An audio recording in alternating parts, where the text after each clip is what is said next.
ئەرێ هاوینانیش هەر چاکە چاکە. زۆر گوێمان لێ دەبێت دەڵێن کورد تاکە قەومە لە چلەی هاوینێش چای دەخواتەوە. هەمومان واین لە دوای نانی نیوەڕۆیە کەم شت فکرمالۆی بچی چایەکی گەرم و خەست و شیرینە. ئەو جێ بەو گەرمایی هاوینێ هەندێک دەڵێن کو دەتانن چای بخۆنەوە. غەڵەتە، زیاتر گەرماتان دەبیت، بەس ڕاستیتان دەوێت ئەوە تەواوەکەیە. با پێتان برێم لۆ و کو. ئەنجامی توێژنەوەیەکی زانستی دەری خستووە خواردنەوەی چای یان هەر خواردنەوەیەکی گەرم یارمەتی فێنکبوونەوەی جەستە دەدەن، چونکە کاتێک چای یان هەر خواردنەوەیەکی گەرم دەخۆینەوە گەرمی جەستا زیاتر دەردەدرێت و پێست ئارەق دەکاتەوە.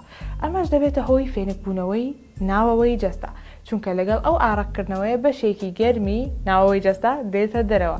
لۆیە هەر چاکە چاکە ڕۆژ سەری کە چەڵشی سوستاند ئەنگۆ هەر بخۆنەوە.